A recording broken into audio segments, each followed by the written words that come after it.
गौरव गोगे जी तो के बाहर जा सकते हैं मतलब। धन्यवाद सर। ये लेकिन आदरणीय गृह मंत्री को मैं यही कहना चाहूँगा कि अगर कोई पार्टी इसका समर्थन करना भी चाहे तो भी वो समर्थन 72 पे ही रह सकता है, जनरल वो चर्चा में नहीं ला सकते। हाँ, समर्थन के लिए मैं सर ये दो जो कानून हैं, constitutional amendment 129 constitutional amendment act और the bill to further amend government of union territories act 63, national capital territories 91, Jammu Kashmir reorganisation act 2019, ये दोनों कानून संविधान और नागरिकों के वोट देने के जो उनकी संवैधानिक अधिकार है उस पर आक्रमण है और इसका हम पुरजोर विरोध करते हैं। विरोध का आधार ये है कि इस सबसे पहले 82(5) में चुनाव आयोग को जो यहाँ पे ताकत दी गई है कि चुनाव आयोग आज राष्ट्रपति को अपना एक निर्णय दे सकते हैं कि कब निर्वाचन हो सकता है।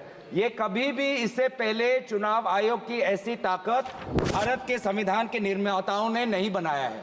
चुनाव आयोग की क्या सीमाएं हैं वो आर्टिकल 324 में है, जहां पर इलेक्शन कमीशन को बस कैसे सुपरवाइज करना चाहिए, कंट्रोल करना चाहिए, इलेक्शन रोल कैसे बनाना चाहिए, वहीं तक ही चुनाव आयोग की क्षमताओं का सीमा बनाया है।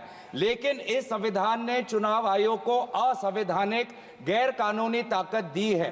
राष्ट्रपति अगर कोई परामर्श लेते हैं तो सिर्फ काउंसिल ऑफ मिनिस्टर से परामर्श लेते हैं, वो कभी भी वो चुनाव आयोग से परामर्श नहीं लेते हैं। ये एक गैर संवैधानिक इन्होंने एक ढांचा बनाया है।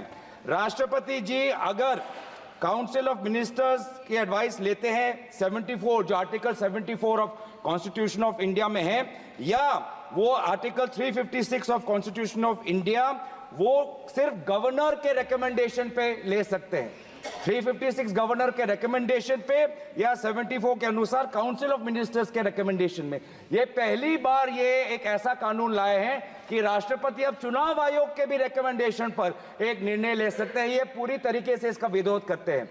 चुनाव आयोग में किस प्रकार से कमिश्नर्स नियुक्त होते हैं, नहीं होते, सुप्रीम कोर्ट की भूमिका रहती है, हटाई जाती है, उस पर हम बाद में चर्चा करेंगे। दूसरी बात यह है कि संविधान के बेसिक स्ट्रक्चर में एग्जीक्यूटिव, लेजिस्लेटिव और जुडिशरी के बीच में संतुलन हो, उसका भी विवरण है।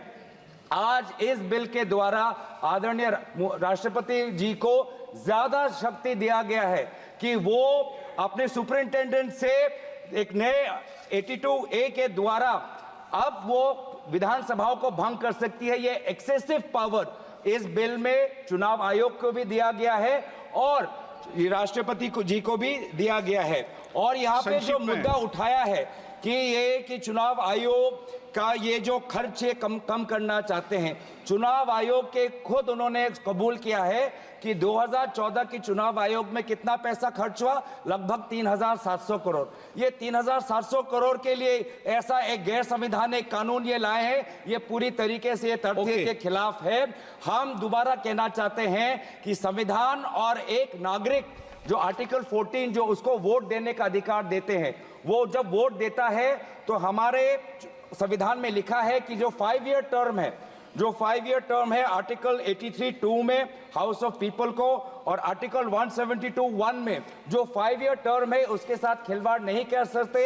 ये एक गलत नीति आयोग के रिपोर्ट के आधार पर ये कहना चाहते हैं कि 5 ईयर टर्म अनिवार्य नहीं है। 5 ईयर टर्म अनिवार्य है, ये नीति आयोग के रिपोर्ट में नहीं जाए। नीति आयोग कोई संवैधानिक कोई बॉडी नहीं है जो इस प्रकार का ये परामर्श दे पाए। तो इसीलिए मैं बस इतना ही कहना चाहूंगा कि ये दोबारा अगर इनको लगता है कि प्रधानमंत्री मोदी जी पर के प्रचार से ये पूरे ये भारत के चुनाव को छीनेंगे तो हम ये चोरी नहीं होने देंगे और हम बिल का विरोध करते हैं। इस बिल को जेपीसी में भेजा जाए।